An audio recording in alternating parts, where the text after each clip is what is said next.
You know, if there's one thing I like more than pizza, it's gotta be ice cream. And today I'm gonna be... Hey! Yeah. Hey, baby, you finna whip up some more of that tasty vanilla cream for your favorite neighbor? Yeah, I'm actually just getting ready to make some right now.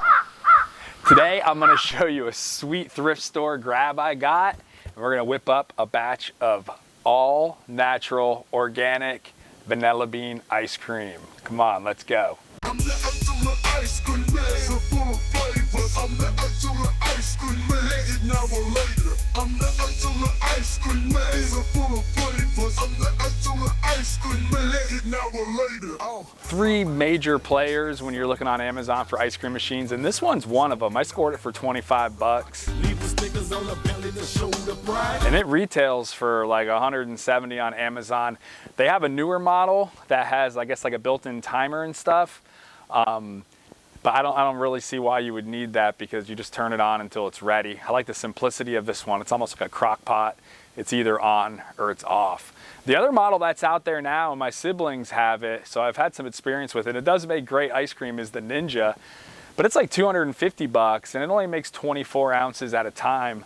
So you gotta get the extra canisters and all that stuff, which brings me to my next point, is all of these run on a frozen canister, which you have to freeze for anywhere between 16 to 24 hours before it's ready to use. They don't have compressors, they don't have their own onboard refrigeration system. So no matter how high-tech or low-tech or cheap or inexpensive they are, they all basically operate on the same exact principles. A foolproof way to know that your canister is ready is give it a little shake. There's like a gel or like an ice pack type material in here.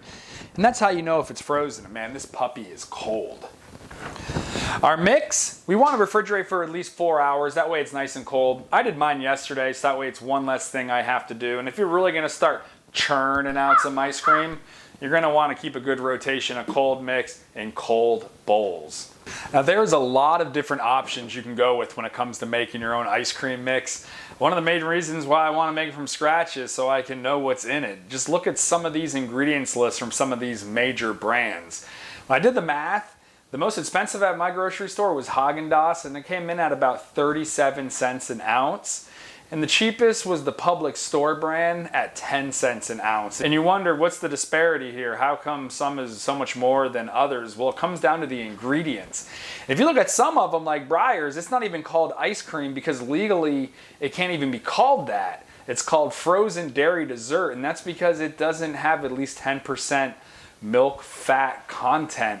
Some of these ice creams only have 2% milk fat content, with the rest being oil. Palm oil, vegetable oil, seed oils, guys. Like, ice cream doesn't make you fat, it's the BS they're putting in it. So that's why I'm making it from scratch, starting off with this organic vanilla bean, so that way I got a good baseline. It's my first batch inside this thing. I'm hoping it turns out, and then we'll be whipping up more and more flavors to come, because me and my son, we eat about a gallon of ice cream a week. Easy. Can I say, I lucked out. God was with me. It was in his plan for me to make ice cream. He put me right in front of this thrift store ice cream machine, and all the ingredients that I purchased were pretty much BOGO at Publix. It was insane. Even the expensive vanilla bean paste, I got it all BOGO. So the cost for my ice cream, 20 cents an ounce, right in the middle of the road. And this is all organic, mind you. No corn syrup. I'm using organic honey, all the good stuff. If I was to make something comparable to what we've been buying,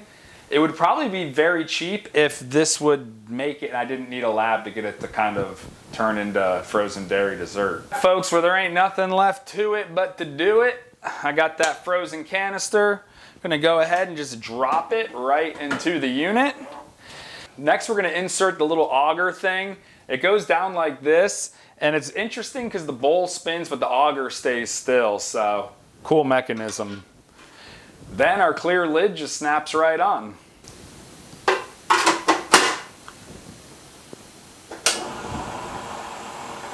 Swole up, these ice cream freaks wanna be my old lady. My 99 flavors got their minds going crazy. Chocolate chip cookie dough, whipped cream floats, butter pecan in a plastic cup, 1 scoop or 2. The balls are blue, chocolate scoop in a styrofoam cup. I'm whipping in the kitchen, 3 up in the morning, and my baby mama's tripping. I told her keep it pimpin'. The This ice cream is for all the kids, we got them sipping. I'm the ice cream. Our ice cream is looking pretty good. It looks like some legit soft serve ice cream. Let's go ahead and take a little nip.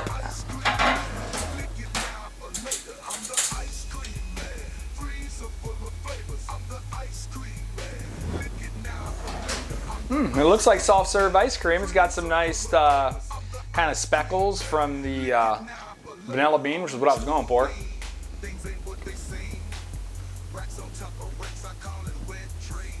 Wow. There's nothing like it. Like I felt like a nutrient rush as soon as I took it because there's a lot of heavy cream in here. If you want to check out my recipe, make sure you stay to the end of the video. I'm gonna kind of have that play, but check out this ice cream. If you like hard ice cream or a little bit firmer of a product, a step you can do to take it kind of to the next level is pack it into a container and then freeze it. It says anywhere from 2 to 4 hours, but obviously that's how I'm gonna store this if I'm batching it. So I just saved some old sour cream tubs and I'm gonna go ahead and pack it in that. Man, this made some really good ice cream fairly quickly and definitely inexpensively. I would say if I had to criticize one thing that this thing kind of doesn't do as good as the more expensive Ninja, is the Ninja whips it up after it's been frozen and it has a really kind of homogenized consistency. This was a little bit more frozen around the tub, a little bit more loose on the inside, which I guess wouldn't matter if you're gonna do what I do and freeze it into hard ice cream anyways.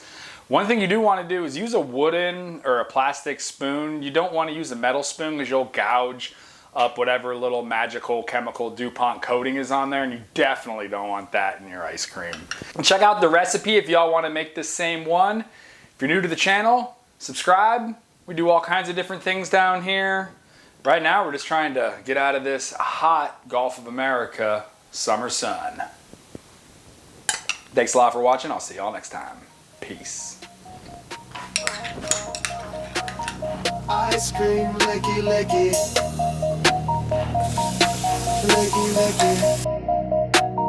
Ice cream, licky, licky. Slurping on it, licking on it.